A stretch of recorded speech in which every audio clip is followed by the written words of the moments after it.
Good morning, everyone.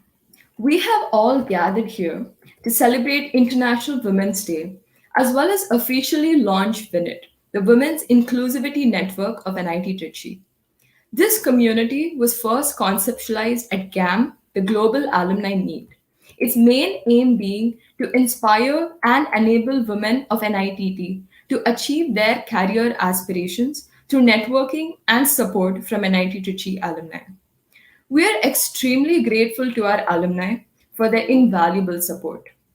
We are hoping to bring more alumni into the loop to equip our NITians enough so that the stumbling blocks in their path don't hold them back from fulfilling their dreams. We also have in place on campus a recent initiative to empower the current women students of NIT Trichy called Women in Tech Community. This community was conceptualized virtually in the midst of the COVID-19 pandemic with the aim of improving the representation of women in STEM and removing any form of existing bias associated with their performance. How we try to do this is by establishing a supportive peer group where they empower one another, thus leading to collective growth. One might ask why such a community is required in the first place. About 43% of science, technology, engineering, and mathematics, also known as STEM graduates in India, are women, which is the highest in the world. But women's share in STEM jobs in India is a mere 14%. In Sweden, on the other hand, women's share in STEM degrees and jobs are 35 and 34% respectively. With such a ratio, there is a lack of role models for girls and women. There are instances of missed opportunities. Inspired by our seniors' efforts to make our journey a little easier, we intended to give the women folk success stories and role models to motivate them to pursue careers in STEM. And if we could, India could be a more 27% richer with a more gender balanced workforce. This community will be a safe space for women at various stages of learning. Although we are still in the early stages of this initiative, there is so much planned for you all to benefit from, as well as give back to the community. We've had an incredible journey so far. Our activities kicked off with the alumni spotlight session, which had our beloved Srimati ma'am, who's here with us today too, answering all of our questions very patiently, her infectious confidence and never say die spirit already getting us ready to set out there into the world and make our next conquest. We've had several Ask Me Anything sessions on scholarships like SRFP and Womxn, on internship programs like Google Step, on tech tracks like AI, ML, open source, power electronics, and algorithms, panel discussions with L&T women leads, research opportunities, and resume drafting sessions, followed by personalized resume reviews and mock interviews. We have a Discord community where we periodically post updates about upcoming opportunities and have some interesting discussions. We are looking forward to making this community more vibrant. We would like to thank our director, our alumni, the student council, and the technical council for making this possible. Now, the theme for International Women's Day 2021, announced by UN Women, was Women in Leadership, Achieving an Equal Future in a COVID-19 World. And to honor this very theme, we have invited NITT Women Alumni in the Leadership as our chief guest for this occasion. We'll first kickstart today with the launch of WIN-NITT by our esteemed director, Dr. Shaji Thomas, a woman leader herself. We will then have our chief guest, Mrs. Srimati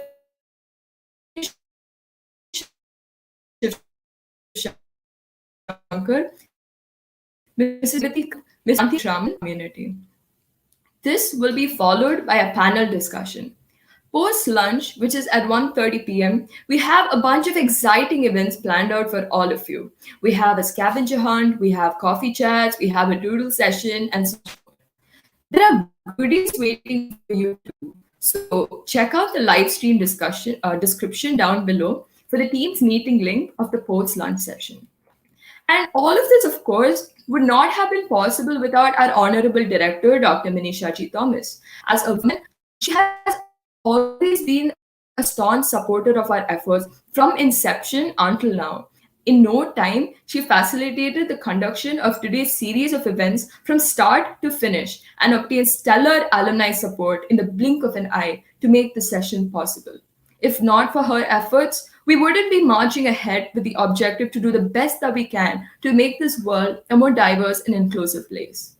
I will now hand it over to our director, Dr. Minish Shaji Thomas, to inaugurate the launch.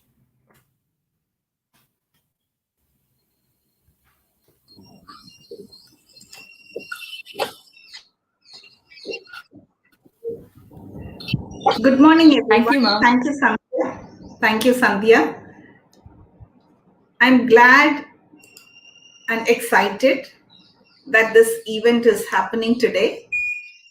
We have been planning for a long time to have this launch. As we are celebrating Women's Day events one after the other, I'm glad we are inaugurating this WIN-NITT today. We are launching it today. And I'm sure this will bring in a lot of enthusiasm. It's already bringing in a lot of enthusiasm among our students. And I'm sure this is going to be a great journey, something very unique to NIT Trichy, as we have always been doing with many initiatives for our community. In the institute, I just wanted to let everybody know that like Sandhya was mentioning, the percentage of women in STEM fields. In academics also the same thing happens, not only in industry. Assistant professor level, we have many women, but when you climb up the ladder to higher positions, it reduces. Like 42% of women faculty at assistant entry level are women. Whereas when you climb up, it becomes 27% when you reach professor positions, and directors, if you take, or vice chancellors, among all the universities in India, it's only 7%. And among centrally funded institutions, technical institutions, probably I am the only one. So it's a very difficult journey for women. So at the institute level, we have initiated many programs. I just want to mention what we did for faculty. We conducted what is called capacity building program for women managers in higher education. 2 programs we conducted. We already have 50 plus women faculty before we recruited recently. And in the recent recruitment, I'm very glad to announce that 21 out of 67 new faculty we recruited are women. That's 33%. And overall, now we stand at 26% women faculty. So this training program we did twice for the existing faculty, and later in March 23rd onwards, we are doing it for the newly recruited young women faculty, so that from the beginning, they know what to do. And I was prompted to take up leadership position by this program, which I attended way back in 2004. So otherwise, I always to shy away from leadership. Although I was, very diligent and I could do many things on my own, but leadership was, I thought it's not for me. So I think this event now we are doing for the students, because we have close to more than 1,800 girl students in the campus, which is like 23% of the girls out of 7,000 plus. So I'm very glad this is happening.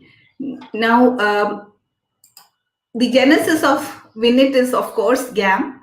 Thanks to Srimati and others who contributed, and we had a session in GAM, how to go about it.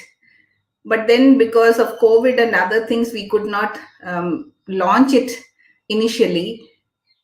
But I'm glad it is happening. It's very important to have mentors, especially women who can tell you what to do and what not to do, how to navigate your professional career. So, and I'm glad we have so many women alumni who are doing extremely well in their profession, managing their professional and personal lives. We all have problems. It's not that, everything is given to us in a platter. We all went through a lot of problems in our professional life. If you take my case, I'm from a small village in Kerala, born to middle class parents. I studied in Malayalam medium, but then my family and society were very supportive. I never had any. I didn't face any discrimination when I was a child or a college student. I was given equal opportunity. I was the elder.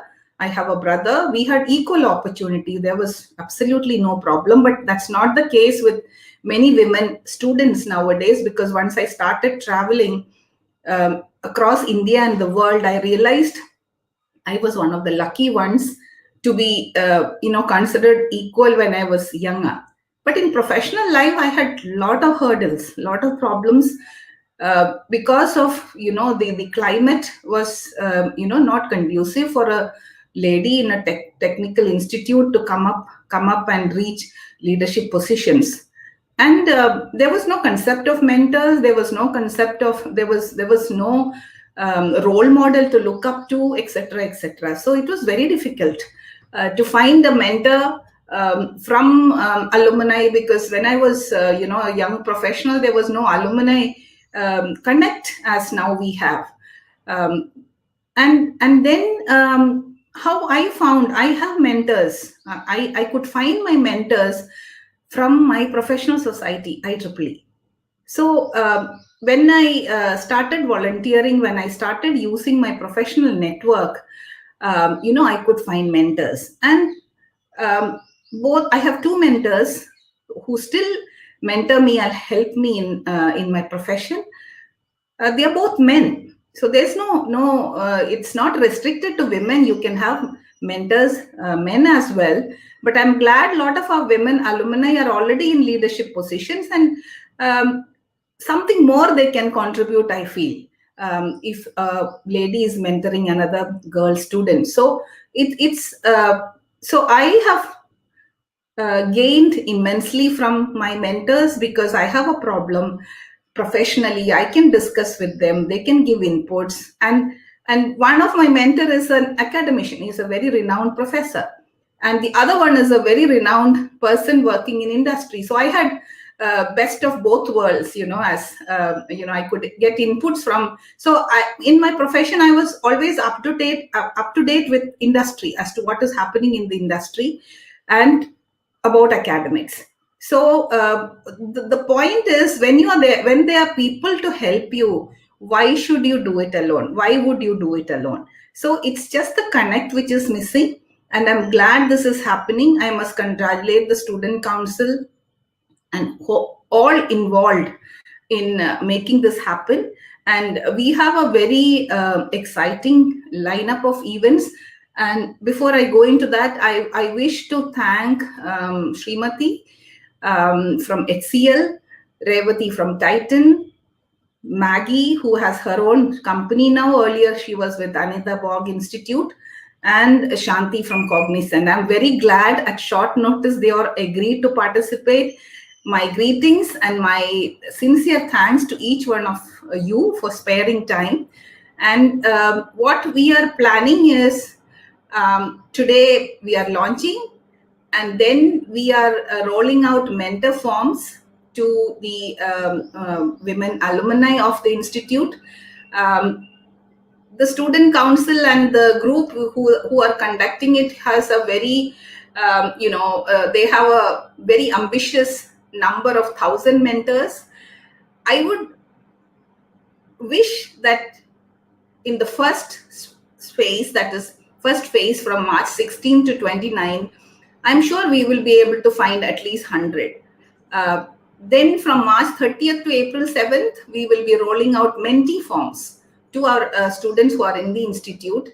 And then March 8th to 15th, we'll be finalizing the mentor-mentees.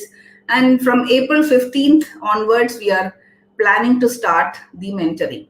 So this is the plan. So I'm very glad that this is happening, and I'm sure we will all take it seriously. It's not that once you launch, you forget about it. I request the student council and those who are involved, the committee, to take it very seriously. Let me know what help you need from my side to connect with alumni. I can send messages. They have WhatsApp groups. Each batch has WhatsApp groups, so I'm sure many will come forward to take up these initiative. And with these words, I formally launch WIN-NITT of NIT Trichy, and I wish the program all success. And we would like to see more women leaders in top positions and in mid-level positions in industry, in research institutions, as well as in academia. I volunteer to be one mentor to start with, but I would like people to talk to me to get into academics. So, with that, thank you very much, and wishing you all the best. Thank you once again, all four of you who joined, and thank you to the team, and congratulations. Thank you so much, ma'am, for your words. Your strength, your perseverance, and your resilience is extremely inspiring to all of us. And honestly speaking, you're our number one role model as a director, as a woman leader yourself. So, and yeah, of course. So, with your help and with your support, you being a source of strength for all of us, we are so excited to have WIN-NITT launch officially. And now, so with that, as Director Ma'am herself earlier mentioned, we have an excellent lineup for today. And what we are going to hear is an outcome of decades of rich experience. It's incredible that we actually have something in common with all of these speakers here who are at these top level positions. And that is, all of us were molded into who we are today by NIT Trichy. If only they were with us in person. Nevertheless, we are extremely thankful that they have agreed to grace this event at such short notice. In fact, isn't that the power of the NIT-T brand? So, with that, we request the students to maximize this opportunity to connect with them, to interact with them, to feel free to post any questions that they have in the comment box. And we'll now call upon the first speaker, Mrs. Srimati Shivshankar.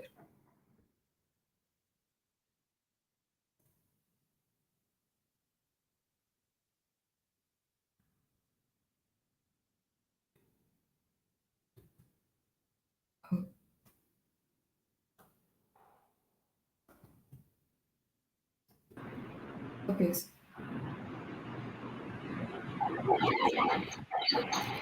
Thank you so much, ma'am, for joining us for this session. And we have had you with us earlier too, and it was such an enlightening session, and we just can't wait to hear more from you. So, Mrs. Srimati Shivshankar is an alumnus of the 1986-90 batch of the then REC with a major in computer science and engineering and an MBA from Ohio University. She has worked under various positions throughout her career, ranging from HR head to senior consultant to being an entrepreneur. She has also authored research papers on tech and corporate social responsibility.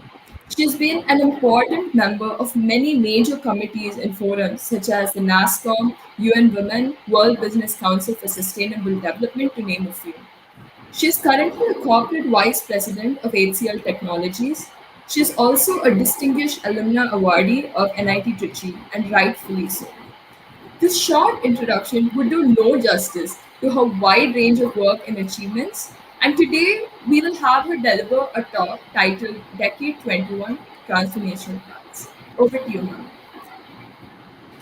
Thank you so much, and many congratulations to all of you in NIT to start this path-breaking initiative called the WIN-NIT. And I think it's much needed because if you have to be in it, you need to win it. And to be in WIN-NITT, I guess the men and women engineers of REC, NIT should be part of this group. So Congratulations, Director, for launching this. I think being a woman a director, I think your perseverance has really paid off. And I don't think any other director would have even thought of such initiatives, which would call for a very inclusive development of women and men who are part of REC as students. Having said this, I think my topic today is DK21. Just to give you a background about me, yes, you did say that I did play some 360 whatever, but I did start my career as a developer. I used to be a mainframe specialist, and of course then I moved on to pursue my MBA and worked in various avatars before becoming the first woman corporate officer in HCL. I'm one among the 14 officers who are directly reporting to the board and the CX, and we are in the CXO category right now. And you rightly mentioned that it's important to play different roles, and Decade 21 is all about it. I have certain things about what's going to happen in Decade 21, largely in careers and technologies. While you might be exposed well to the technologies and the changing landscape in technologies and how you need to cope in coming years, I think I'm going to talk a little bit about the career streams that are emerging, the ways of working that's going to change, and pretty much what you as young women engineers, as well as the men engineers who are part of this group, should get geared for. And at the end, I would like to connect how this WIN-NITT initiative will support people getting into the decade 21 as young engineers. See, the pandemic has taught a lot of things to us, how to manage uncertainties, how to cope with uncertainties, how to run the business, how to bring trust across virtual teams. How do you still, excel in your delivery wherever you are and meeting with customer expectations? It has helped a whole lot of us in terms of how to manage our work and life priorities. It's not nothing to do with women, work and life. I always say, as much as women are impacted by work and life continuity, so are men. So there's no difference between men and women when it comes to work-life continuity. In this generation, the Gen Millennium is very different. So I'm not here to talk about my old stories and say, how did I manage and so on. I do strongly believe the young men and women of this generation, starting 2000, has a very different way of managing themselves. But what's most important is to succeed in Decade 21, having your ability to cope with changing technologies. Number one, you need to know more and more on the concept of work is going to change. I think people are no longer going to get worried about you coming into office every day in your whatever formal suits and stuff like that, and then you start delivering. I think the work is going to be delivered from where we have intelligent workers. So the first and foremost concept that the students in this room should learn is what is intelligent and what is being smart worker. And for that, it's very important that whichever organization you're going to join in the coming years, you should first check with HR how your appraisals are going to get done. How is your productivity going to be measured? Because most of it is going to be virtual. Your manager is not going to supervise you. And you don't want to run your work based on managers' perceptions, but clearly measured on very, very important metrics that is directly proportional to the quality of the work that you deliver. It's not about 8 hours and 9 hours of the job, but it is about the quality of work that you will be delivering within the fixed time frame that is given to you.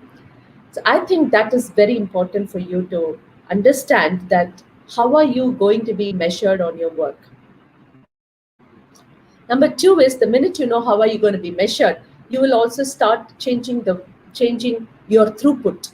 You will be much more clear in asking what is it to be delivered, who is your audience, who else is in your group, where are your group members present. Is it a 24/7 kind of continuum work that you're going to do with your people?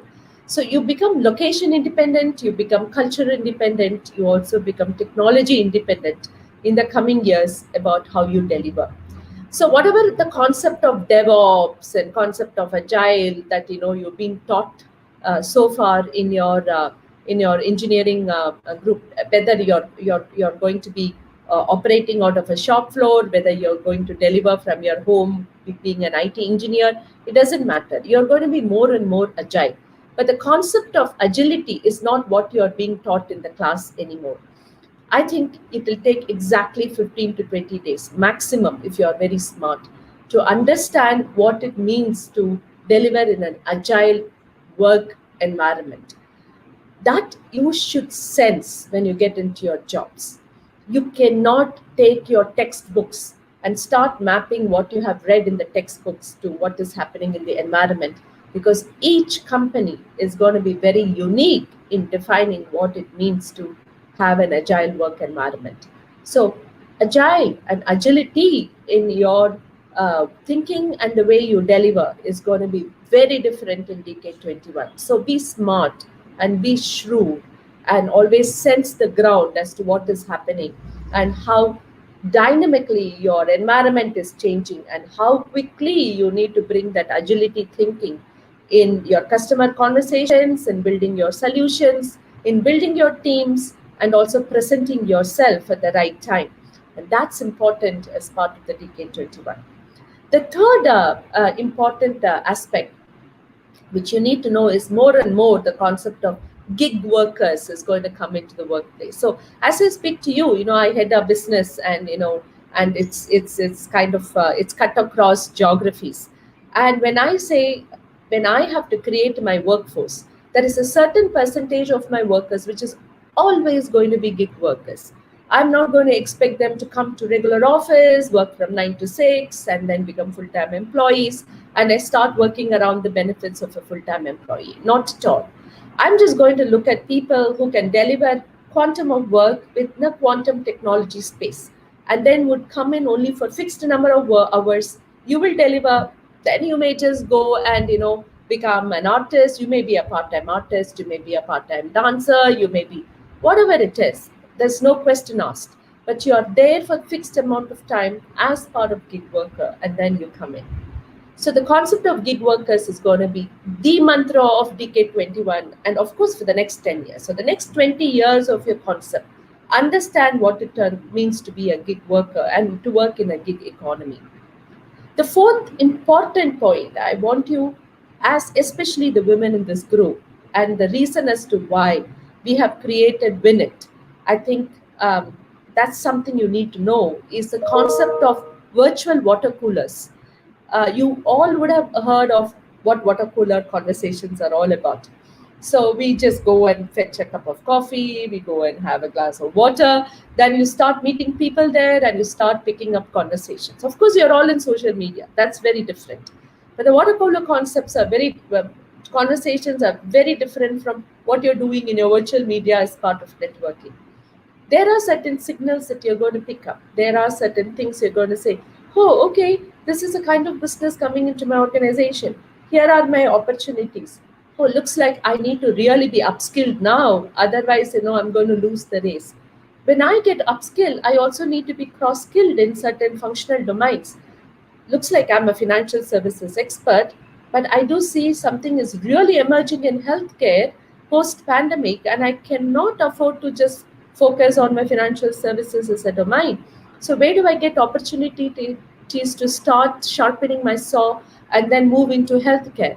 So the virtual water coolers, and how do you participate in the virtual water coolers, and also prioritizing which water cooler that you need to go first would become very important. So these are the four mantras or the four important skills beyond the concepts that you have learned. In my view, you need to get to learn while you are getting into the workforce as decade 21. The whole industry 4.0 or a 5.0, which will soon emerge as we in the next couple of years. Be smart, sense what is going on around you, sharpen your saw as and when it and when it appears. As you see, start sharpening your saw. And finally, participate in networks like WIN-NITT. Come to alumni like us and say, hey, I can't identify a water cooler in my company. Can you tell me who should I talk to and and understand he or she is a gatekeeper so I can tap in more opportunities? And how do I get more agile? How do I get myself quickly upskilled? How do I also, irrespective of where I work, I become much more agile? But what do I do? And I want to manage my work life balance. I'm getting into my life cycle inflection point. But how do I turn myself into a gig worker for X period of time so that I come back and bounce back, take a leadership position, and become a full time employee as well? So think of all these elements. It's very, very different in the coming years. So wish you all the best. And I know NIT always produces the best in class engineers. I'm not at all concerned about your intelligence, but I'm more concerned about you being street smart. Get street smart in a better way, in an agile way in decade 21. And you're all set to conquer the world. Best of luck. Thank you.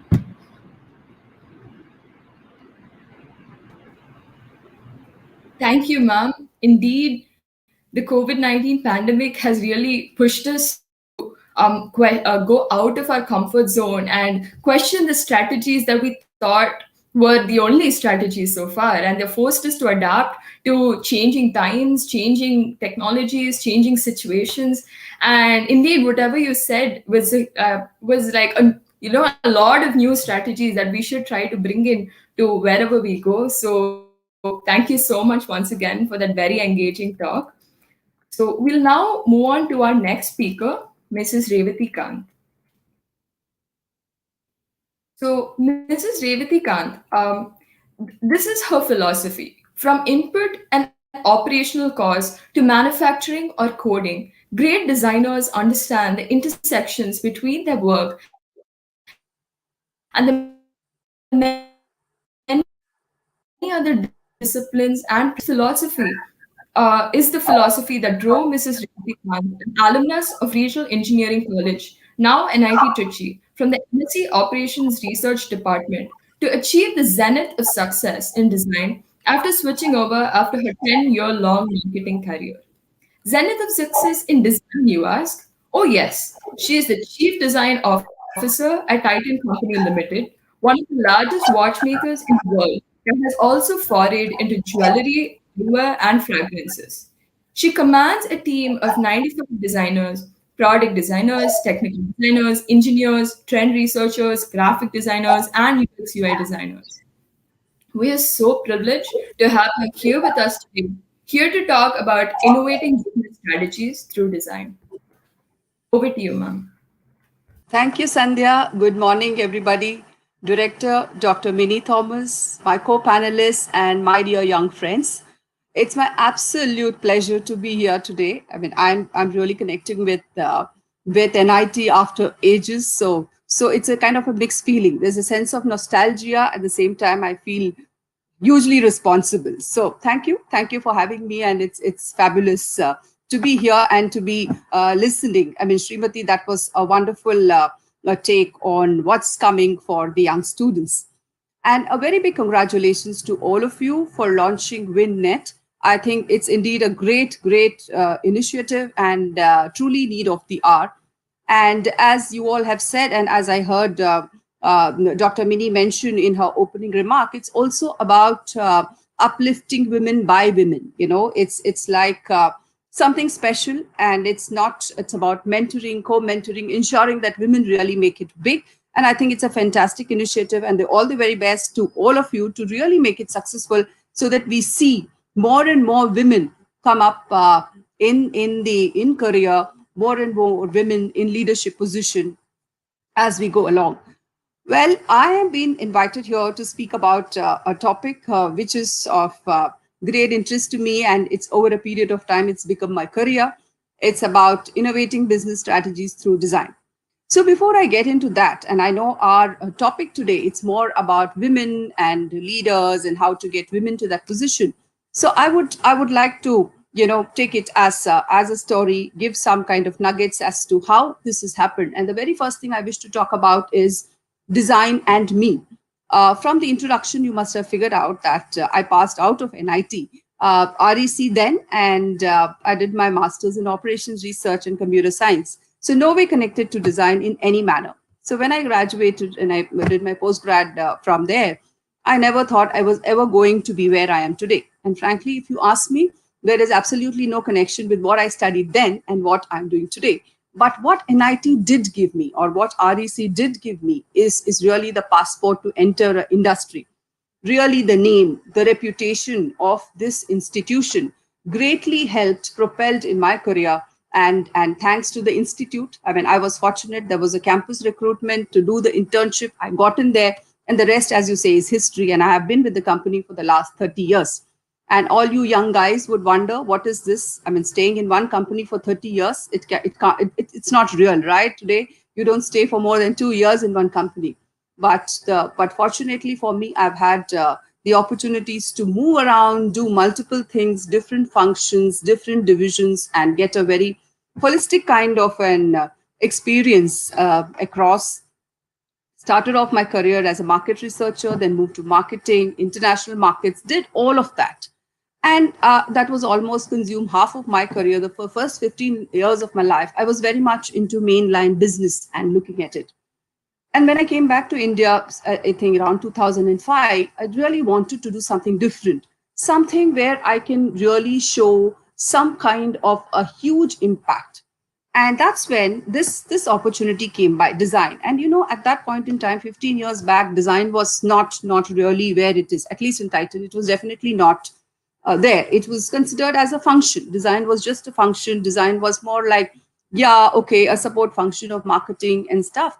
And when I was given this opportunity, I myself was very skeptical if I was doing the right thing. But coming from the background of business, looking at marketing, looking at consumers, looking at all that is required, one could figure out that there is a great opportunity which exists if I could take it up and make it big. And that's how this whole journey and this connection started. And so when I just took up the role for the first time as a design head, one did not know what exactly is expected of you. So that's great of an organization to give you all the freedom, all the the chances to experiment and do things, which helped me to figure out that this is indeed a field where we can do wonders. So frankly, I mean, I will cut the story short to tell you that the opportunity to do something very different, when you yourself do not trust, the organization trusts you to do something, you really get it in you to say that, let me do something and let's see if we can make a huge impact. So what I would call myself to, that's how the whole journey started. And I've been associated with the field of design for the last 15 years. I could call myself a design and innovation strategist, an evangelist, someone who's working very closely with design to really bring it to the center of business, to bring design to the main table of discussion and really bring design, which is so critical, to be noticed by all. And that's been the journey, and that's been a fabulous journey. And here I am today. So actually, I didn't qualify as designer or any such thing, but it is the world of design and the world of business, the connect, which can really work wonders, has been what I've been doing. So I would just quickly like to say that from this part of my journey to my dear young friends, it's I think my suggestion or my recommendation would be, when you take up a new opportunity, when you graduate out, go into employment, go into the industry, don't just settle down. Don't love the very first thing you're doing. Of course, put in all your passion and love to do it well, but just experiment, take risks, move around, get a great exposure, because you really don't know what is your hidden potential, where you can make all the difference, So don't just think that I am great at this and just settle down that for all your career. Keep moving, keep checking, take risks, make things happen, seize every opportunity that comes your way, work it out.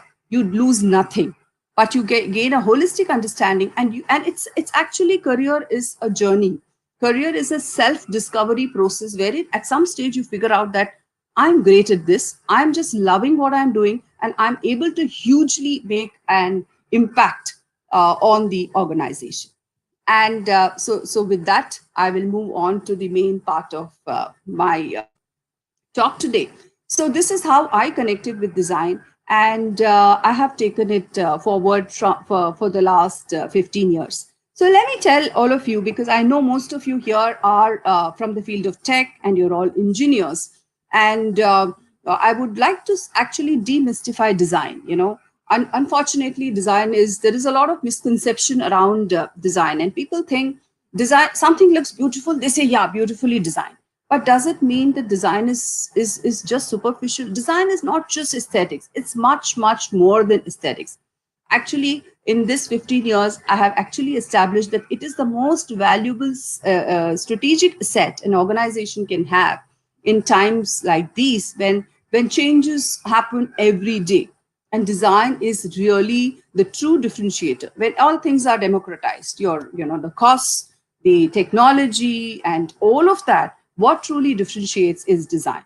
So design is so much more integral. Designing and design thinking are two very, very crucial aspects of this. And I'm sure you as engineers today must be using design thinking as a solution, as a providing tool. It is actually helps you to solve all problems. And how did design thinking come about? The very first, it simply put, it was think like designers. And how do designers think? It's all about divergence. It's all about exploration. And then you converge to find a solution. So design is also about looking at multiple aspects of it and coming up with the optimal solution for any problem. The problem could be the needs and aspiration of today's consumer. The problem could be the best experience you want to create with your app. It could be anything. So design is there to solve problems. Of course, design, if something is designed, it has to look good. So aesthetics are very important. So design is actually a combination of form and function. It is not form at the cost of function. So the whole thing about designing and is about looking at things holistically, coming up with solutions to make a big difference. So it is not something which is very superficial. And what it is important is, while design has been there, and it's such a, I was just thinking about it a few minutes back. We are talking about women. We are talking about, this WIN-NITT work. We are talking about inclusivity. We are talking about women, their capability. Why are not so many women up there? It's, it's a coincidence that I was thinking, yeah, design is like that, was like that. So design, everybody knows design is very crucial. Design is very important, but design is not at the center of the table. Design is not up there. It was not up there. And in many organizations, it is still not there. So it's still considered as a support function. But working towards it and ensuring and demonstrating results is the best way to make things work and bring design really to the top. And that's just been my journey. I've been working very hard, trying to make people believe and demonstrating and giving business results to see that how can you unleash a new potential with a strategic asset like design. So in a 10-minute talk, I won't be able to demonstrate or show you something where design has worked wonders, but I just want to plant this thought in your head that the whole thing of creativity, and if you talk of design, think of solving problems creatively. So there is no that, where we all come from mathematics, this is the problem, this is the solution. But when you look at a world of real life problems, there is no one solution to any problem. There are multiple solutions. Which is the optimal one we should choose to go ahead with, given your set of constraints, is what one really needs to see. So why are we saying design is strategic? I mean, why is it to even think about it as why should design be strategic, and why has it become strategic? So you could be in any field. It could be in the field of a product or retail or digital, in any kind of business. What is the role of design? The role of design is really to enhance user experience.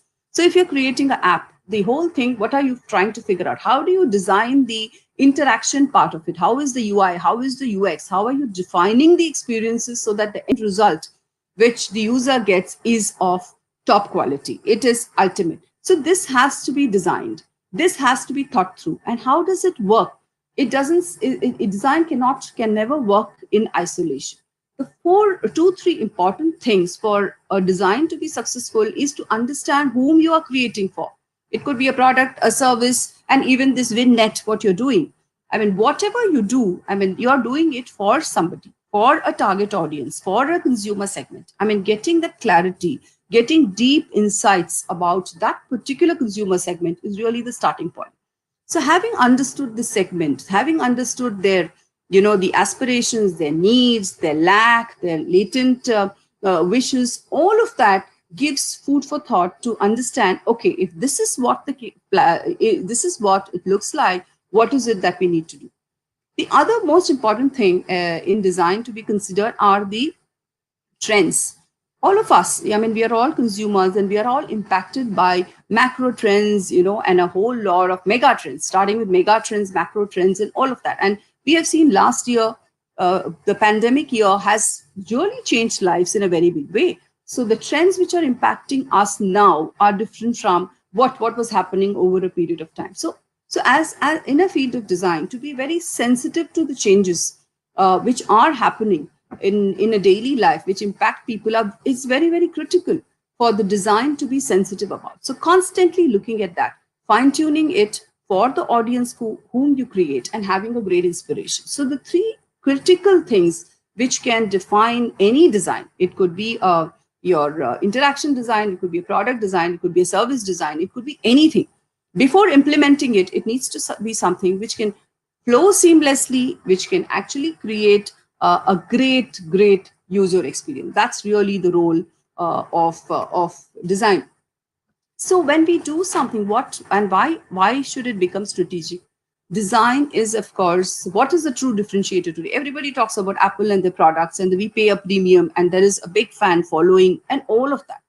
Of course, there is a brand imagery of Apple, but at the soul of it is sitting the product design of Apple, which everybody loves.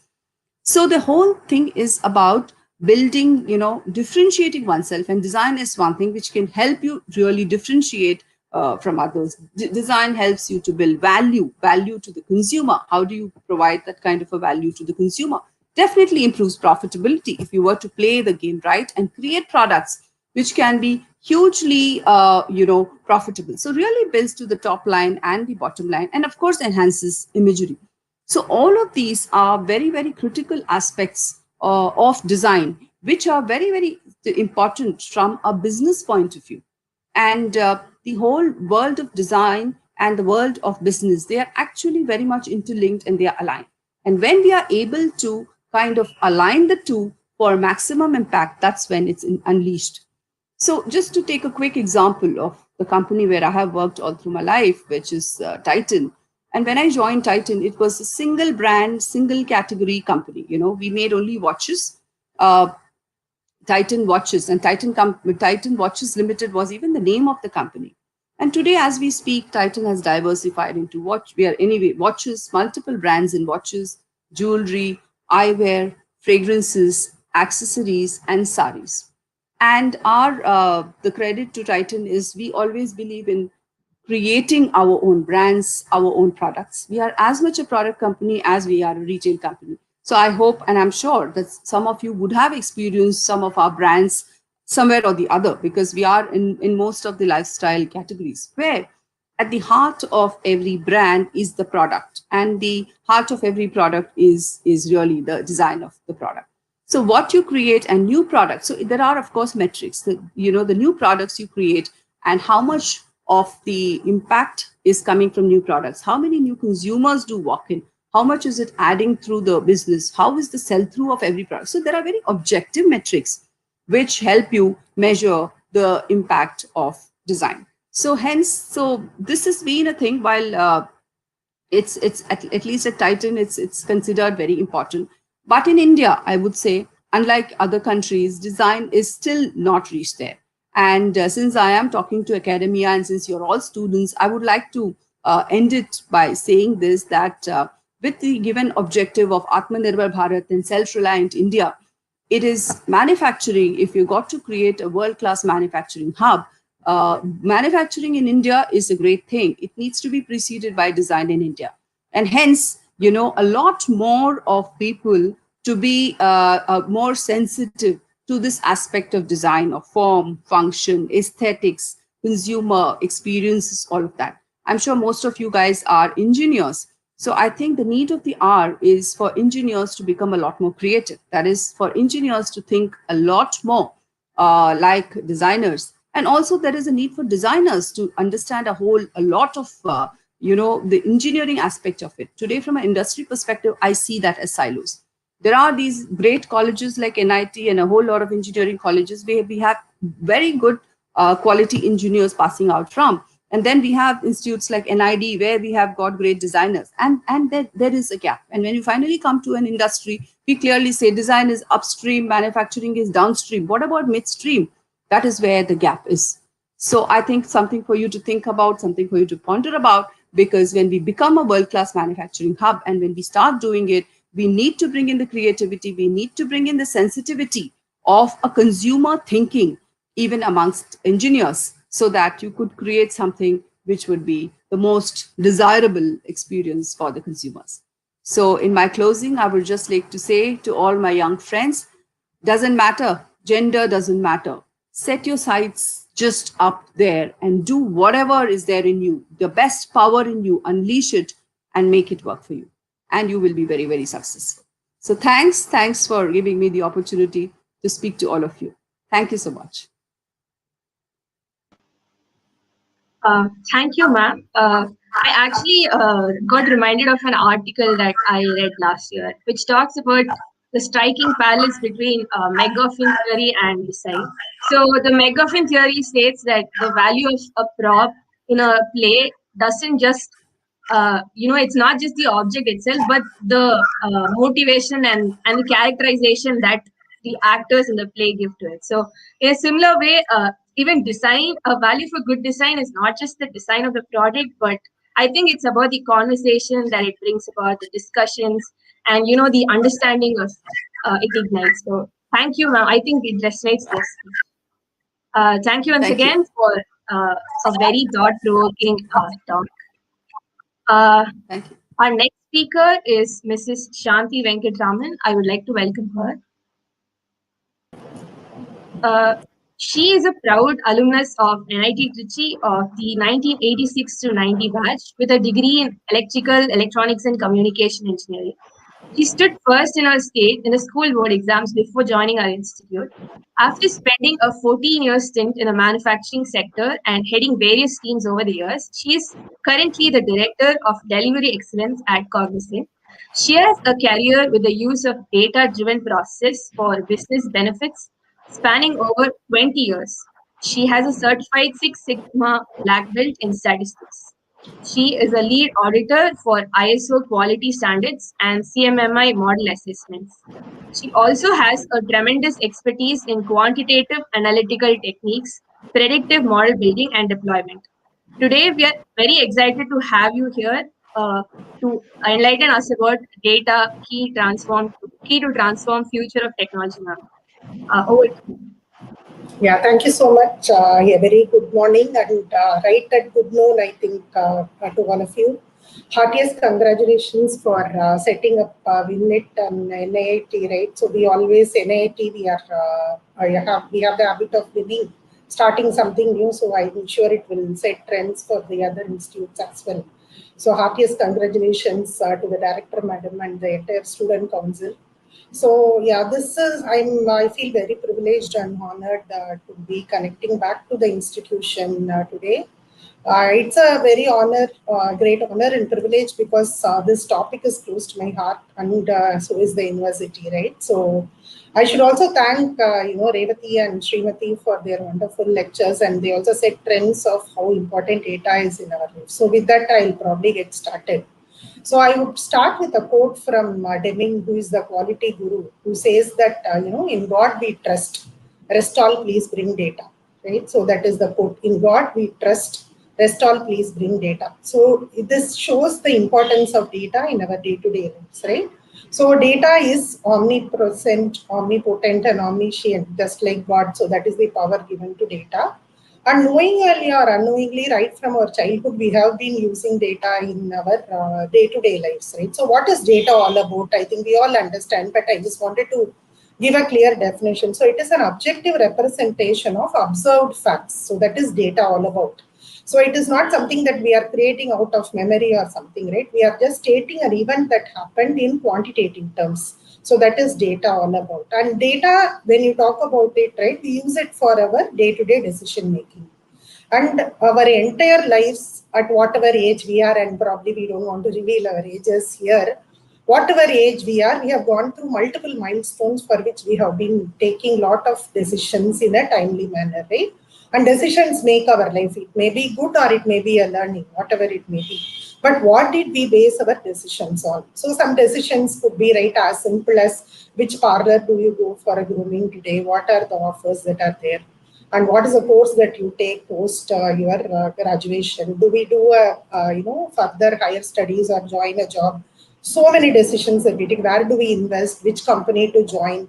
So all of these decisions are made up of some influencing facts, right? You do your homework. You joined NIT Trichy by your hard preparation and homework to all the dear students here. It was not by accident, right? It was just that we all planned for it. So why did we choose NIT Trichy? We chose it based on certain quantitative credentials. So when you base decisions in your life based on data, that becomes more authentic and powerful and repeatable as well. And that is why data is extremely important. So starting from your grades, pass percentage in school, and all over that, the COVID numbers, should we take a COVID vaccine, etc. Everywhere numbers determine what we need to do as a next step. So this is about the importance of data on a primary phase, right? So we all understand that. Now, there are, some pointers that I just wanted to also touch upon that, data as such is very powerful, but what makes it more powerful is the reliability and the underlying measurement, right? For example, we know that some of our education systems, we know people who have scored 100%, 99%, etc. So we all can argue, is that a measure of knowledge? Is there something else to measure knowledge, etc.? I'm just giving an example, which is an abstract thing, right? But however, the way of recording marks on giving grades, if that is made robust, definitely a CGPA is an indicator of one person's knowledge, right? So that is a very important thing for us. So what I mean to say is, while data is powerful, equally powerful thing is the underlying measurement system, which has to be objective, and complete subjectivity has to be eliminated out of it. And there should be no bias, right? So that is the most important thing when it comes to a data system. That is about what we understand on the basics of data. Now coming back to where we are today, right? Where it is today, we are in a digital world. All of us are in a digital world. So it is very happy to connect, and from the morning, and we all come from little bit of that legacy that you feel comfortable connecting to people one-on-one, right? But days are gone, so we have to check your connectivity. All of that I was getting a little bit worked up to set it up. All of us switched off all of the devices and things like that to make sure the network was working. So in a digital world, we know that, jokingly we keep saying that, Swiggy is our mother, Paytm is our father, and Google is our guru these days, right? When you feel hungry, someone places an order, and it doesn't, you don't need people next to you to do it. So when given that, we are in a virtual world, it becomes all the more important for us to may take data-driven decisions, right? So, and that data is so powerful, and the time of, the time you spend in browsing something on a Facebook or, Netflix or a YouTube, they prompt saying these are the suggested videos for you based on how long you spend in doing certain things. So they take lot of clues about it, and that also brings us to an important point about data security, right? So you have to also make sure, while data is powerful, data gives everything. But what is important is you cannot share all, and we all know most of us would have read a lot of articles in the papers that talk about how data breach and data security things are also very, very critical. So we have to just kind of have a great emphasis around that as well. So be very prudent in sharing data. Now, coming back to that, we know digital world, it is important. Reliability of data, measurement systems are important. All of that said, Now, how do we apply data to business, right? I'll just talk about that and talk about what are important for you as students to look at those aspects of data analysis and quality when it comes to future. Now, when it comes to any business, starting from a kirana shop to a corporate, we all do business for profitability, right? I think there have been no two questions about it. There are certain other objectives, but all of us want to have a profitable growth in business. Now, when we have to have a profitable growth, what is very important is that we need to have productive people. Srimati touched upon that in the new world, right? With gig workers and work from home scenarios, we need to have productive workers. So productivity is one of the measurements, and data is very crucial here. The other thing that we want is time is the essence, right? We don't want us to repeat someone's failure, so that we learn lessons on once again and go through all their experiences, right? So we have a collated learning thing, and we also kind of want to do this prediction earlier based on whatever is the past failure. So in business, what happens is you understand the past with data, you control the present and predict the future. Those are the three aspects of data, right? So it is actually coming from, you understand the past, whatever someone's experiences collated in the form of data. Then you control the present. How do we kind of monitor it now and make sure that in future we don't repeat the same error, so that we don't go through the same failure mode. So that is a very important aspect when it comes to application of data in business. And the other second aspect of data is about consistency, right? So we all know that average lies. In statistics, we say that average lies, LIVS, right? And it also lies down. So we can relate to it with some examples in cricket, right? If someone has a batting average of 50, having scored 10 25s and 10 hundreds, right? Definitely he's not a consistent batsman, versus someone who has been scoring between 50 and 60 in all the 10 or 20 matches. So he is much more consistent, and business wants consistent, vendors, right? We don't want people to deliver super duper one day, fail another day, then come back super duper another day. We don't have time to even work on these things. So for consistency, variability has to be reduced. So data talks about that aspect as well. So if we have to put it all together when it comes to data, the first and foremost thing is you should have a data collection plan. And data, by the way, we call it as data science in business. There's a lot of potential and market for data scientists and data security professionals. But I would also say that data is a part of an art as well, right? You should know how to analyze data, use data in the right sense, etc. So it is a mixture of art and science.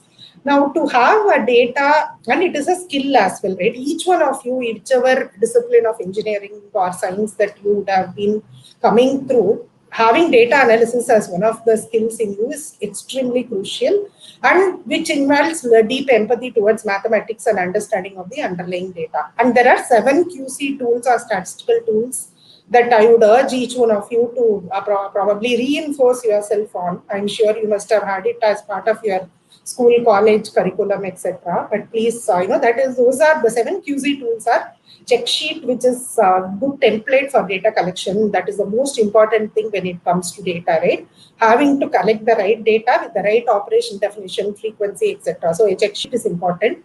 Having collected that data, we put it on a scatter plot. So that will give us some very interesting patterns, and that is where the art and skill of data come into play. And then having put that, we kind of look at patterns or combinations to see a behavior of data, right? How does some sections, for example, people who have come from this school, this area, do better in this discipline than a set of people in others, kind of, right? It throws up some interesting insights and patterns, because data collection is just one part of it. Taking business decisions from data, you need some of these skills, right? So you put it on a scatter plot, which is a simple Excel. You put it and it will show up. So scatter plot is the next tool that you should be familiar with. After we do the scatter plot, we try and group them into frequencies, right? To kind of look at histograms, patterns, etc. And then the most important tool that I would urge you to look at is the Pareto principle, right? So and it is also a kind of, a science and fact that 80% of the world's problems come from 20% of the causes. So that, and it is a fact, it's a proven science, and you can test it any number of times. So if you just address the vital few issues in your area of work or business, you can address 80% of the problems in your organization, portfolio, whatever. So the Pareto principle, that is a third thing, so which you can enrich yourself on. And the last one, there are other three things about control chart, stratification, cause and effect, etc. But I would really emphasize on the cause and effect. I will type out the 7 QZ tools on the screen as well in a while, just so that you all remember, right? But the cause and effect is the most interesting, and that's the most important thing, right? Any outcome of business or an education institution, even this WIN-NITT, right? For example, we are saying if you are going to talk about number of mentors and mentees as your success factor, or the mentoring ratio as your success factor metric, what is very critical is you call it as Y, and you identify what are the influencing factors. And there is no single problem or issue in this world which is not bounded by Y is equal to F of X, right? So that is the equation you need to establish, and you have your Y, what is your focus or what is your objective, correct, quantitatively defined, and you identify the influencing factors through the cause and effect, which is Y is equal to F of X1, X2, X3, etc. So sorry for getting a little bit technical, but I think these are the very, very important things that you should keep in mind, so that we are able to kind of look at how do we govern or look at our entire thing. So when you are able to establish a problem and solution or cause and effect in terms of Y is equal to F of X, so you just work on the X's and get the Y improved, and you can see this magic happen if you have a complete understanding of the underlying data. So my request to all the dear students here is, see, it is data and analytics is a skill, right? It is a very, very important skill that you need to acquire, whichever field you are going to take up. Even if you are getting into clinical research or clinical data study, whatever. So to understand the ground that you are in, you should know where you stand, and that is where data comes in very handy to understand. And you have to solve the problem of Y is equal to F of X, or arrive at the equation control X and improve Y. So that is the entire thing. When it comes to data trends, and so if you look at it, right, with work from home, and you take all other disruptions or good disruptions, I can put it, that we are going to have in future, for all of them this data is only going to assume a lot more importance. So I would urge you to sharpen your axe, as Srimati rightly put it, in terms of data analytical skills. Now, from a technology perspective, we have Azure ML, Python, automated machine learning, Internet of Things, the whole bunch of data science, 7 or 8 items that you can even Google and find out. But the most important thing there is about data security, wherein how do you protect the underlying data when you are a data scientist, to make sure that you don't breach the boundaries of data security and data sharing, and also come out with good analytical solutions, right? So the whole cycle of starting with a business problem, getting into converting that into a statistical problem or a quantified problem, and come out with a business solution, the entire cycle, depending on the nature of problem, shouldn't take more than 4 to 6 weeks. And that is something that you people can pick up and do. And we are going to have a lot more challenges, positively I'm saying, right, which are going to demand our thoughts and application of data in a very big way. So my request to all of you, all the students, both boys, girls, anybody, right, to inherit this skill, undergo data science certification, etc., to keep you always. I mean, this is something that is never going to die in the future. As long as mankind lives, data is going to live. So that is how I wanted to conclude. So thank you so much for this opportunity. And one last thing, I just wanted to thank all my friends, this excellent institution, and probably almighty that I have been one of those privileged people who have been working in the field of my passion right from my school days. Mathematics used to be my most favorite subject until probably with, at this age of, 53, when I'm working in Cognizant. I'm still continuing to work with Max, and I hope I do it till the end of my career. Thank you so much for the opportunity. Wishing you all the best. Stay safe and stay blessed. Thank you. Thank you, ma'am. Your talk was very insightful and informative, and we all hope that you continue to work on your passion. And I'm sure your talk has inspired all the students that have tuned into this event. Thanks again, ma'am. Our next speaker is one of my recent inspirations. She has a very positive, inspiring, and dynamic personality, which is very infectious in a good way. I would like to welcome Mrs. Maggie Ingram.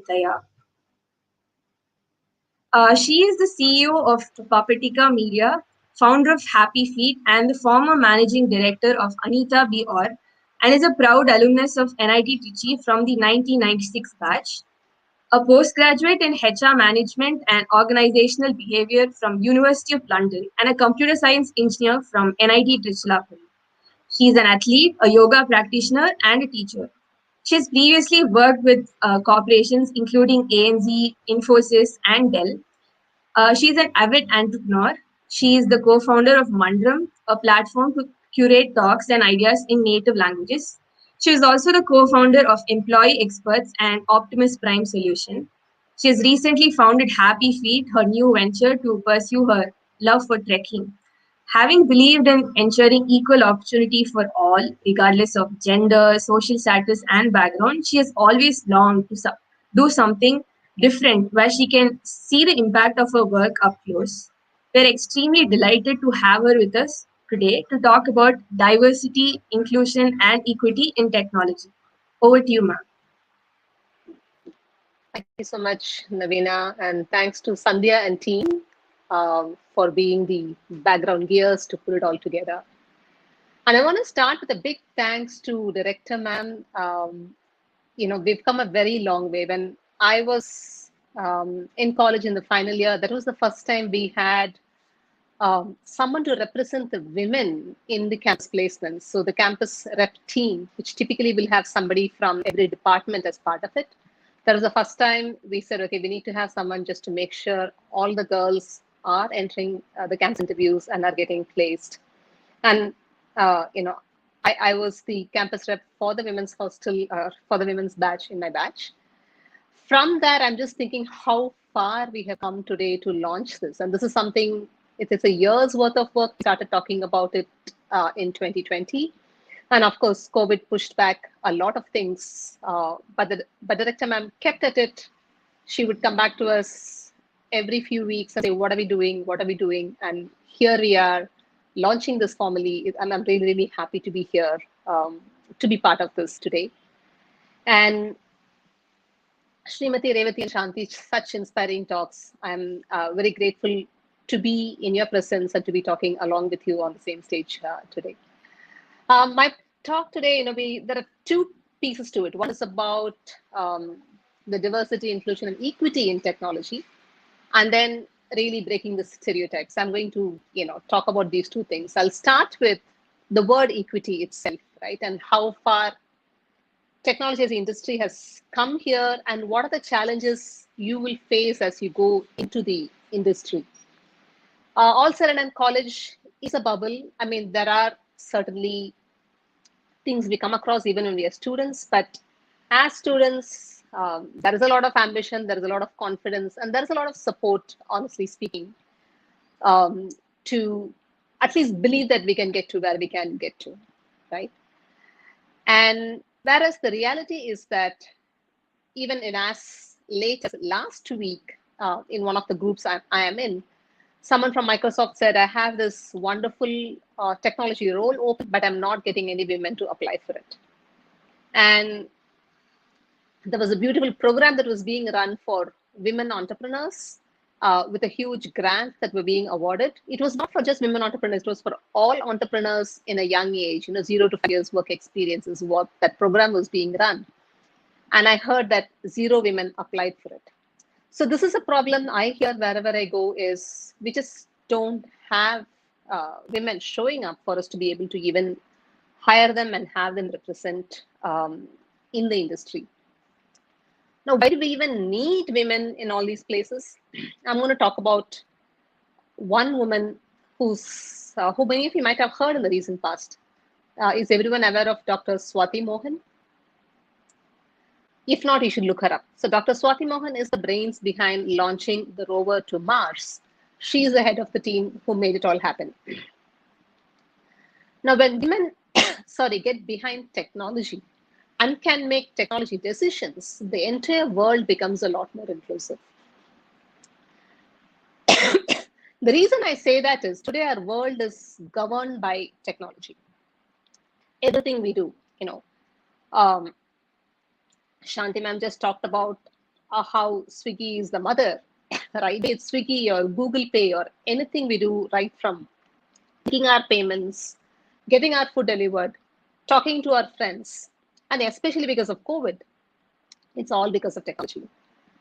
We also talked about the bias, especially in the data science session, how the kind of data we use and what we use to make these decisions, right? I can ask all of you to do this simple experiment.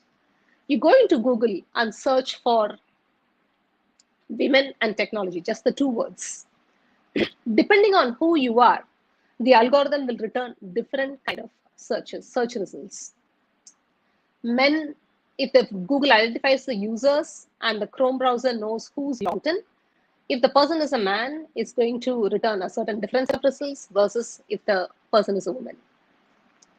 Or go into Google Maps and search for the word retail and see what kind of stores it returns you, right? There are algorithms that are based on how we use technology, and hence it's a feedback loop, and it comes back to tell us, recommend us what we should buy or what we should look for, even what kind of information we have access to.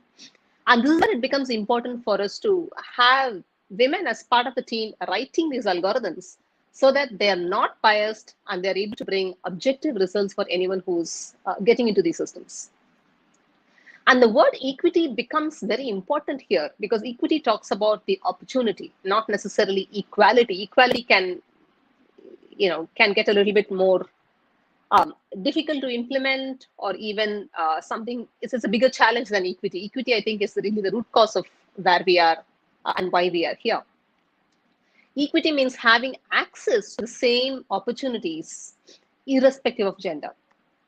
Again, we have come a long way. And especially, and I keep going back to my years at NIT Trichy, because every colleague I had, in terms of every women student who studied with me, every single one of them was very powerful, very vocal, and we didn't shy away from asking for what we wanted. One of the things which was an impediment at that time, which is not an impediment anymore, that's why I'm saying we've come a long way, is the access to the computing resources, right? We had the new Octagon, it was really new at that time. Of course, there are jokes about why we would go there in the sun and to get water. If there is no water coming in the hostels, you would see people going there. But that apart, women hostels, we had to be back by 9:30 p.m., whereas the boys did not have that as an issue. So simply the access to computing resources had this huge gap because of the societal setup we are in. And when that will translate to what? It will translate to how I perform academically, how I answer questions in my interview to be able to get a job. And later, the gap becomes wider and wider because of these kind of issues we probably are not even aware of. So the entire diversity, inclusion, and equity problem is very layered. What we see is the numbers. And this number, unfortunately, is still true, is the percentage of women who are actually there making technology decisions and being part of the technology workforce. Many of us who are out there working are so used to being the only woman in the team that it's almost like a normal thing. It doesn't even strike as something incongruent to us. But that is not right? I mean, having 50-50% in the population, we have 50% men and 50% women. We should have a similar mix in the workforce also. But if you start looking at the numbers give us a clue, but the numbers don't solve the problem. The problem cannot be solved just by getting trying to hire more women and having quotas. I mean, those are all steps in the positive direction, but they don't really solve the issue. What we solve is looking at what are the layers below that. Is everyone getting access to technology in terms of knowledge, in terms of getting a technology education, in terms of getting an opportunity to even apply for technology roles? So access. And how can access come? Through exposure. Is looking at what is the barrier? Is it language? Is it the culture? One of the strangest things I heard was there are a lot of families that people can afford the latest cell phones or mobile data, right? Because this was a research we did to understand how much digital inclusion is lying out there, not only from a technology workforce perspective, but overall access to technology perspective, especially in India. This was during the COVID times we did this research, because with COVID, everybody had to go back to online. We want to understand if gender plays a role in what this online means. One of the first people I reached out to was a director ma'am, and she said there was a survey run in college and they were quite comfortable with how it came back, and that all students had equal access to technology. But that's not the case in the larger society. 10% of Indian households have access to a laptop. And even in households that can afford access to laptops and mobile phones, there is a cultural barrier against a woman spending time on Facebook or LinkedIn or any of the social media for that matter. The access is very strictly governed by the cultural norms. So there is culture, there is language, there is where you live, which city you come from. Once we were interviewing for roles in one of my startups, and one of the persons, he was an engineer from Bihar, and he said he was going to apply for BSc Math because he was really good at math, until one of his cousins told him that there is something called engineering that he can apply to and can become an engineer. So where you come from often determines what you have exposure to and what you have access to. The smaller cities in India still happen to be places where a lot of these things don't reach, which is why in Anitaborg, and when I was working there, we would always run quotathons for tier 2, tier 3 cities and keep all the major colleges out of the equation to make sure the girls from the smaller places get access to these kind of programs and hence get access to the larger industry and opportunities. So, when we start getting into this wider world, just be aware of all these things, even being sensitive and aware of all of these barriers and the inequalities people have is very important. It just makes you a more sensible person to navigate through all these things and to understand that these two exist in spite of our best intents, and maybe you can play a role in solving some of these things. And coming to breaking stereotypes, given that we are, and as women navigating technology industry, and given the number of people whom we have in leadership positions out there, we are going to be breaking stereotypes. Simply, there is no way around it. Like our mini ma'am is the first woman director for NIT Trichy, and she said she's the only person in academia who's holding such a role. She's broken the stereotype. So if we have to create an inclusive and equal world, we have no choice but to break stereotypes. And what does it really mean? I'm going to just leave you with two thoughts. First one is ask questions, never settle. If you don't see a particular opportunity being offered to you, ask why. If you want to go somewhere and if you cannot find a way to get there, find out how. Keep asking questions. And people will tell you, oh, that is something women have never done. Oh, women just cannot go here. This is very hard. I have had guys walk up to me and say things like, oh, do not hire a woman for this position. It requires long hours. A woman cannot do it. These answers get handed down because of our social setup, our conditioning, generations and generations of living with some of the issues with the society. Things like don't go out after 8 p.m. It is not safe. It sounds very logical, and all of us will probably say, okay, yes, I mean, there is no light and this place does not have a good security. We probably will accept and sit down. But I'm saying don't settle for anything. If going after 8 p.m. is an issue to, solve a problem or do one of your activities, look at how else you can do it. Can you find a safer way to get there? Can you work towards solving the problem of not having lights or security in that place? Or can you do it at a different hour, which is more workable? So never settle for an answer. Ask questions all the time. That is easily said, but it's difficult. But that's the only way for us to make our own way in this world.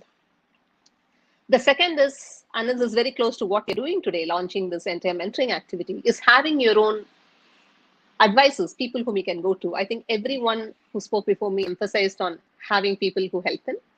So when you go into the industry, there are two ways you can get support. One is mentors. So mentors are people who will guide you, but whose experience you can draw from, but who will also push you to find your own solutions.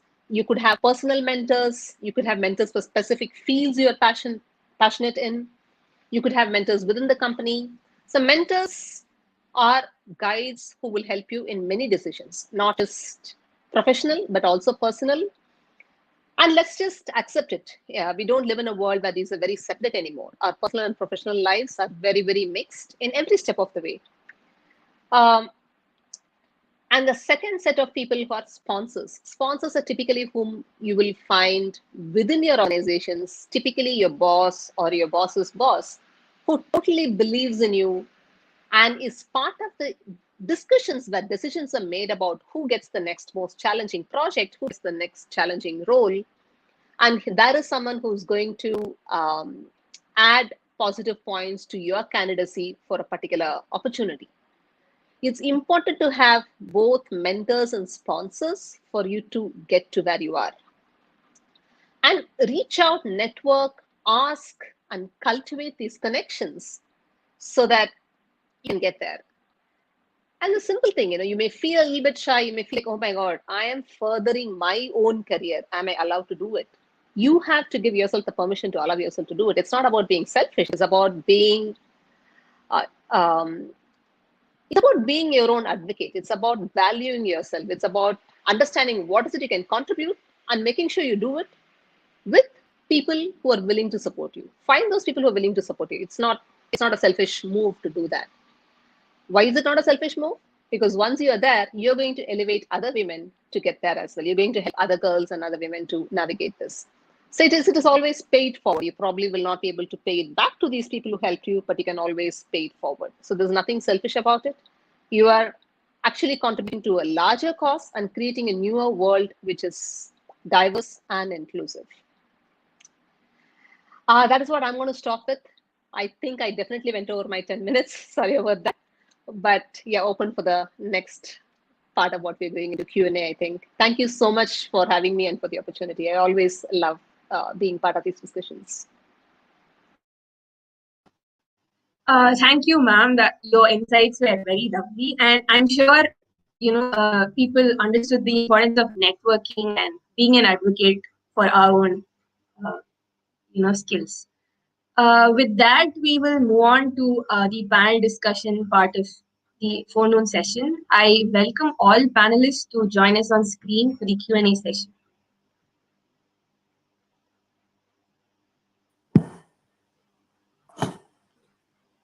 So we have a bunch of questions that we have been, it has been plaguing our minds for a long time now, and it would be lovely to hear your thoughts on them. So my first question would be about this very event. So today we're launching WIN-NITT, and what would your vision be for a community like WIN-NITT, and what are the possible hurdles that you foresee and your advice on how we can get past it? Srimati ma'am, can you share your insights? Ma'am, I think you're on mute. I have only 3 asks with this network. One is be serious.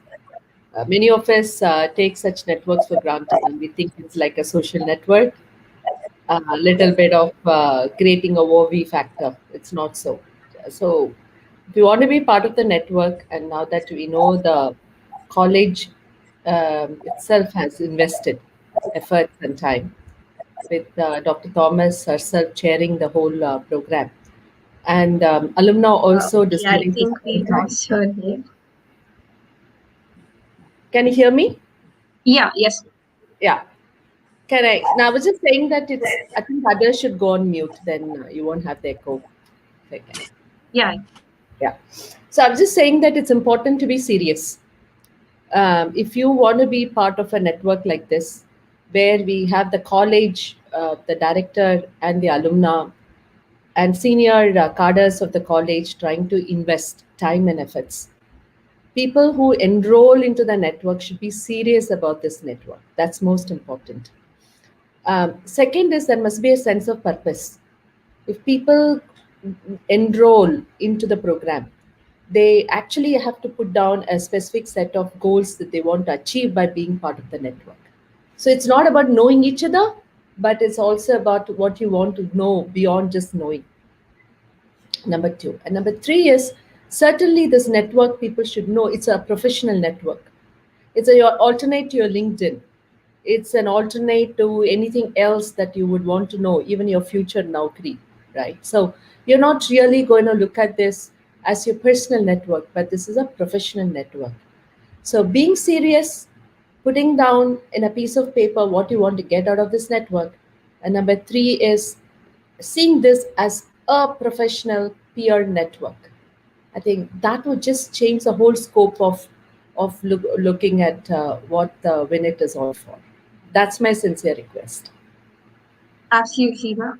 Shanti, ma'am, can you share your advices? Yeah, I'll just probably extend to what Srimati said, right? I think we should have a plan, Navina, right? I mean, it is serious business.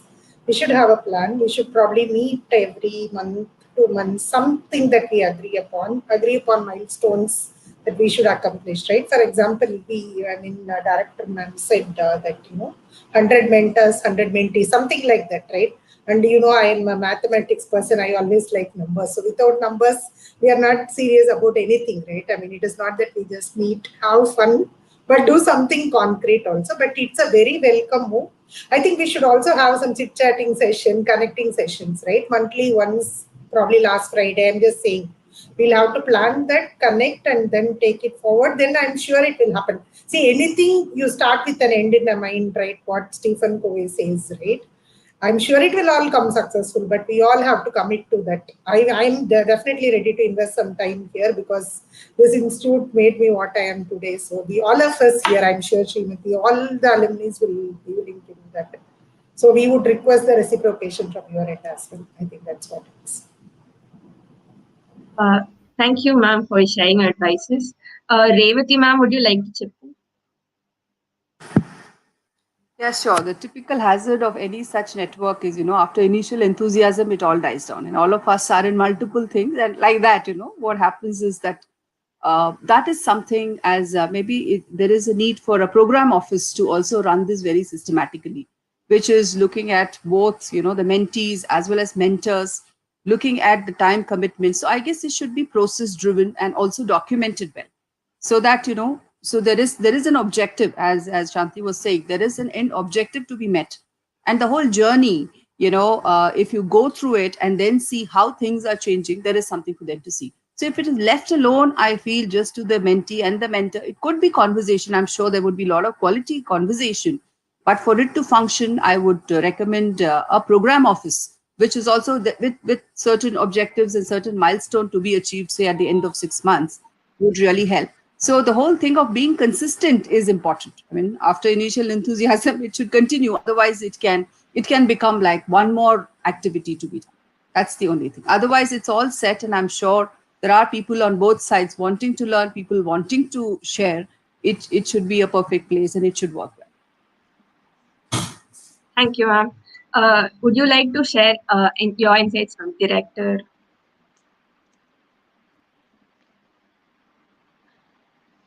Me, Navina? Sure. Yeah. Maggie, you want to go ahead? Okay. Yes. No, you go ahead. You go ahead. Yeah. I agree with Ravati. In fact, all of you. And I would suggest that, we already have a Dean Alumni Relations Office with staff and associate deans. So, I think we can link it to that office run by students, but the students, the problem is, it's a floating population. This batch is because I have seen many things fail from the time I joined. They do with a lot of enthusiasm, but once the final year graduates, it's not passed on to the junior batches. So it becomes a problem because I've seen many very, very exciting initiatives dropping off after the initial spike. So I would request the Dean Alumni Relations Office to get attached so that, like Revati suggested, we have a continuity. It's not that they will interfere, but they'll make sure that, maybe once a month meetings are set up, and then, whatever support and office support is needed will be given. So I've already informed the Dean Alumni Relations about it. And I think we will take it forward, because I have seen such networks not performing well even with IEEE, like such a large professional society. We started the mentor-mentee network, I think maybe 15 years back, but then the enthusiasm drops. So I totally agree, and we will give all support from the institute side. Thank you, ma'am. Maggie, ma'am, your words. Awesome. I think there was a very grounded input from everyone. It needs to be run with a lot of care. What I see is a huge potential it has, definitely for the students, but also for the alumni. For when was the last time the four of us were together, even talking about this, right? So it's just a great thing to build NIT-T out there as something that just feeds back into itself, which some of the many great other educational institutes have, and something that we have to grow a little bit more on. Thank you, ma'am. Like those were some really great advices, and I'm sure our team and even our juniors, along with the admin, would love to work on those advices and keep WIN-NITT and Women in Tech going without losing that initial spark. My next question is actually inspired from Srimati ma'am's talk. So she mentioned about being street smart. So I personally believe that women are born leaders, but if you were to redefine the balance, the nuance of a balanced leader in the current scenario, what would it be like, and what has been the biggest takeaway for each of you from the crazy year that 2020 was? Let's start with Shanti. Oh, sorry, Srimati ma'am, yeah, go ahead. So, Navina, no, none of us are born leaders, okay?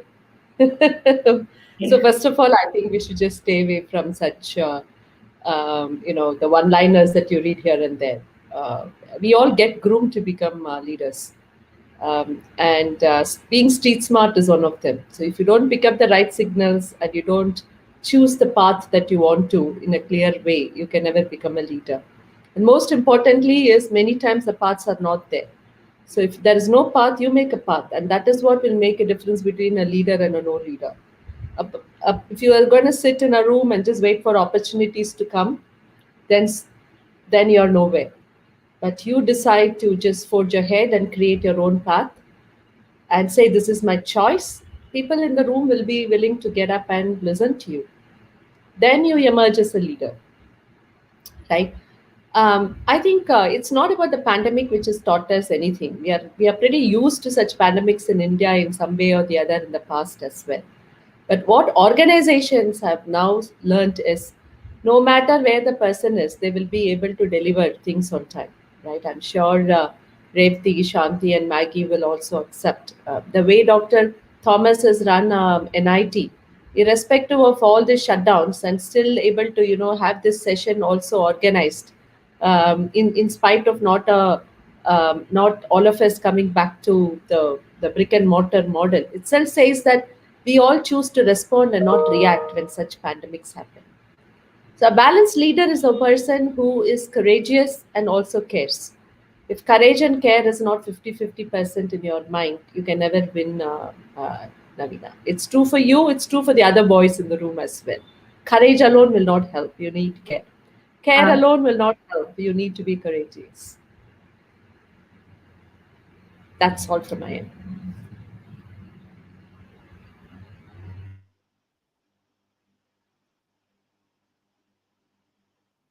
Back to you, Navina.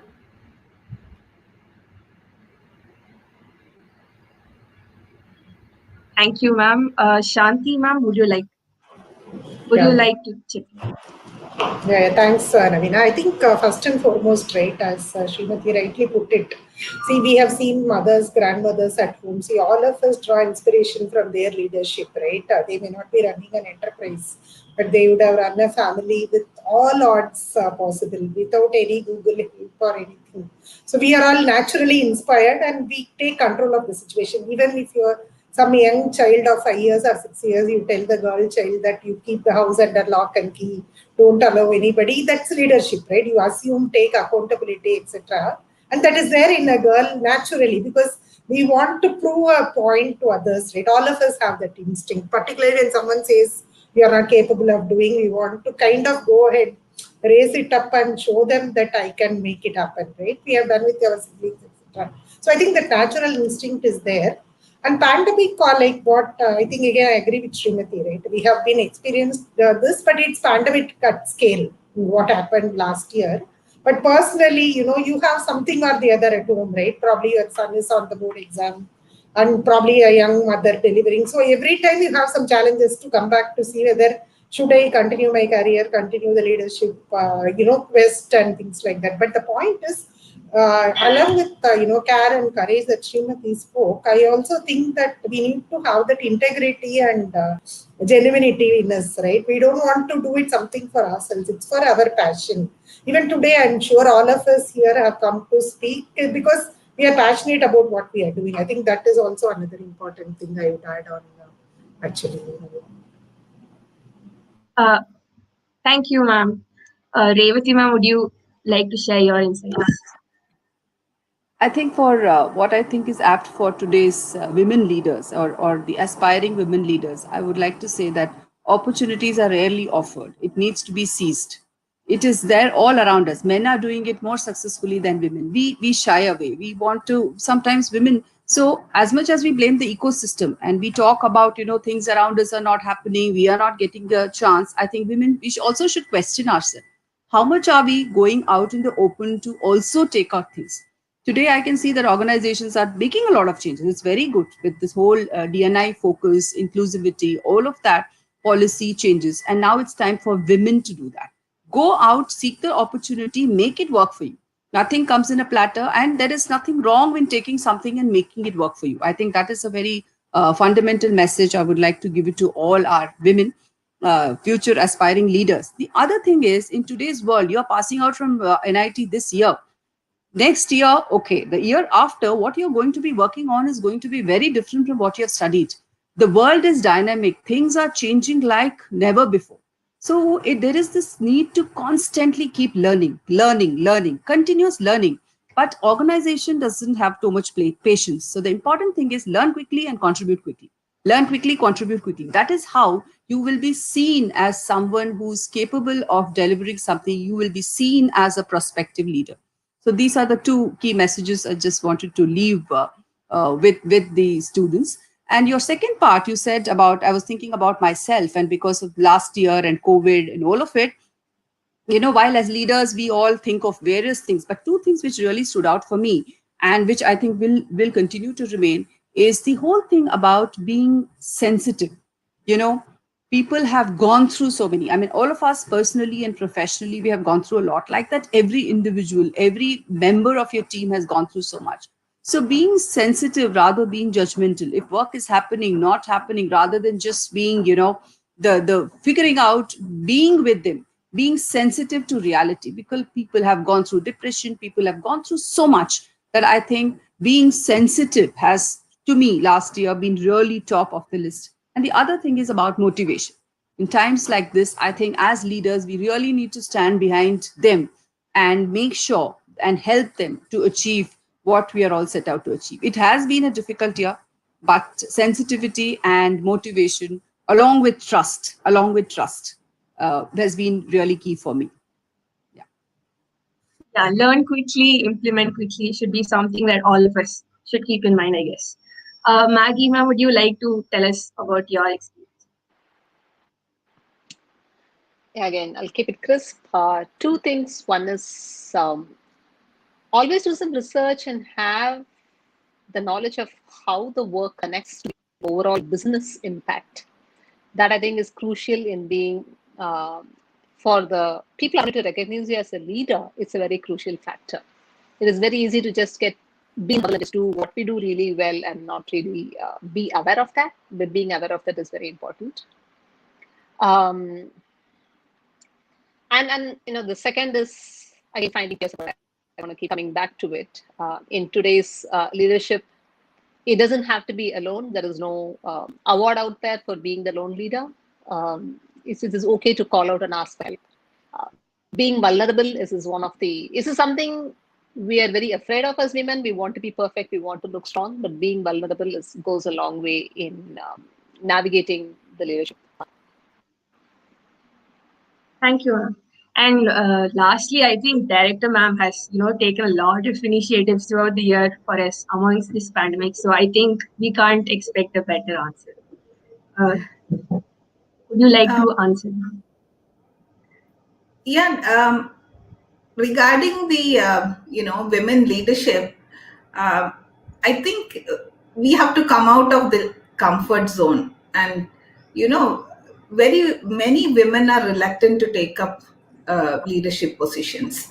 One is opportunities are less, but when opportunity comes, we think of so many other things. I want to be comfortable, I don't want to take any risks. So that has to change from the beginning, very beginning. And unless you prove yourself, because I feel we have to work a little harder at workplace, because that is the mindset in the workplace. And so many interviews, I had to really scold my fellow interview panel, because they keep asking such questions to a lady candidate, which is intimidating, and I have to really stop them. You can't ask this. If you're asking it to a lady, ask it to a gentleman also, same questions.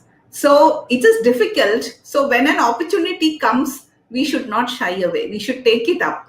But you have to make a lot of personal you have to make your you have to make your support system available so that you can work.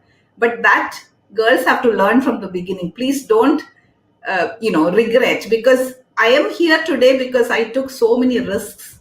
I came out of my comfort. So I'm sure the same thing with all of us here. So that has to be drilled into your mind, that you have to take risks, you have to come out of your comfort zone and grab opportunities. If not there, create opportunities, and you have to prove that you can do it, and you have to do it well, not for certificates and gains. Do it for your do it well, so that the experience you gain stays with you. Because a lot of men and women, young kids, do it for just name on somewhere or get a certificate. That won't work. You have to work and get gain the experience out of it, which will help you in the long run. COVID, I have too many things to talk. We are doing well. I just want to say that NIT Trichy did extremely well during COVID. We got so many recognitions during COVID. I can't thank our community for coming out, because we got so many things. I'm surprised myself. We got a supercomputer. We are part of National Supercomputing Mission. We got a Innovation Facilitation Center from NRDC. We became the National MOOCs Coordinator. We became 9th in engineering. The list is going on and on. What we got during we have more publications in 2020 than in 2019. We graduated 98 PhDs in 2019. We graduated 173 PhDs in 2019-20. So we are doing extremely well during COVID. Thank you for all the cooperation. Thank you. Okay, that was really inspiring, ma'am. Thank you for answering it in detail. So my next question would be like my favorite question, and I've been wanting to ask this for a long time. So today we are celebrating women, and I'm sure all of us have heard this phrase, like, there's a woman behind every man's success. And then recently we've also heard a man being behind a woman's success. But women being behind a woman's success is something we don't often hear.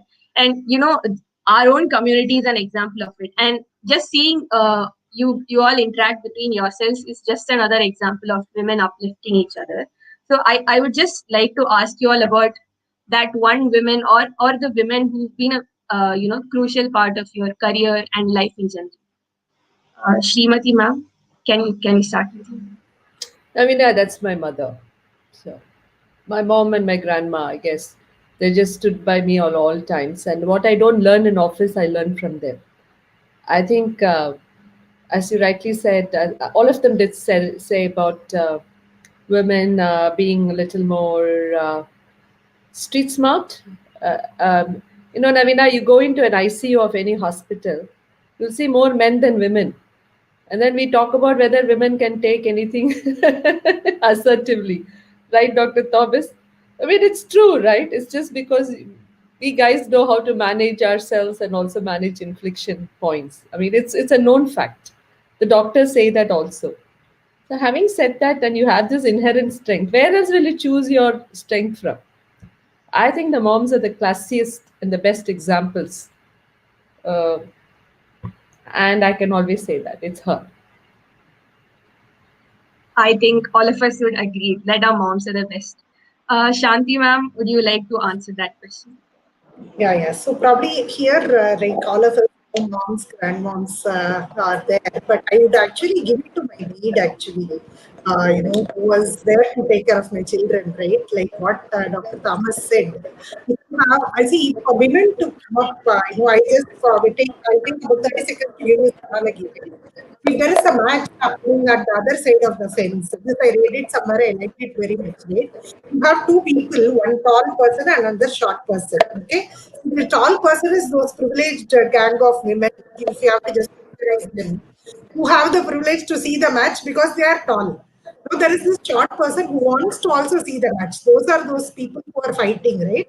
For them, you need to enable them with those props, right? Put a stool or make them stand, carry him, do something to see the match. So like that, my maid carried me. I have to do that, right? I took care of all my young children.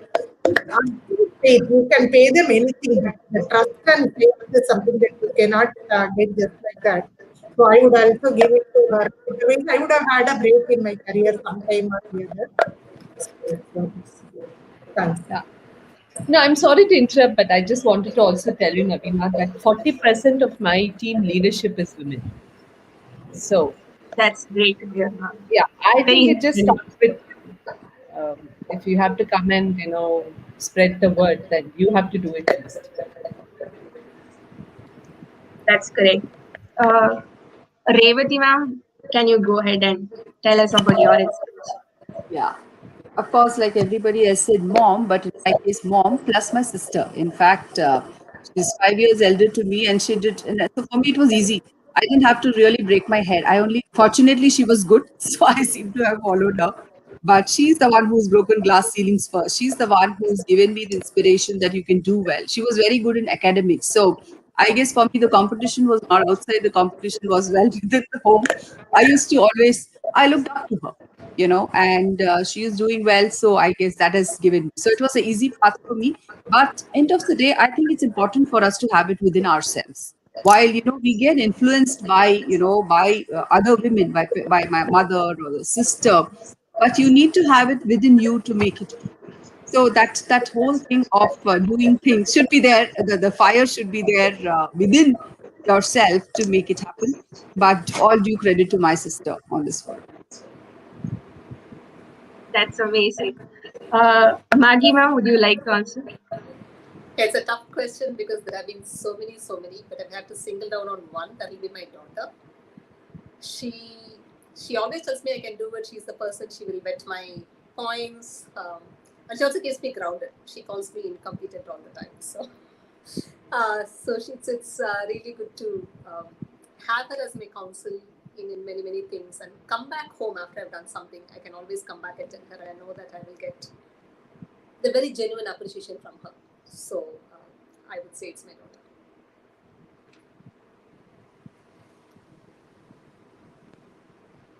That's great, ma'am. Mini ma'am, would you like to answer?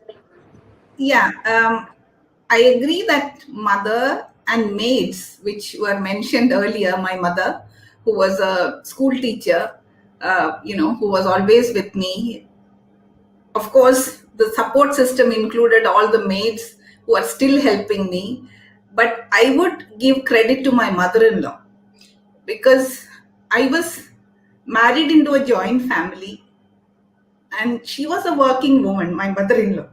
But she gave all the support, all the help. In fact, many times she would be the one who will, she used to read the newspaper completely, and she is the one who will tell me that this opportunity is there. Why don't you apply? Including the NIT Trichy, I would say, the application. And joining PhD, when I was about to get married, I was working in REC Calicut. When our, a marriage got fixed, my husband was in Delhi. Sitting in Delhi, she thought, what will Mini do when she comes to Delhi? So she's the one who sent me the PhD application of IIT Delhi before marriage. And all through my life, she has supported me. She's no more, but she helped. That was a very emotional answer, but yeah, like we've had all sorts of answers: mother, mother-in-law, daughter, sister, and seniors. And I think there's a lot of women behind each woman's success. So that's probably why it's not, a popular saying.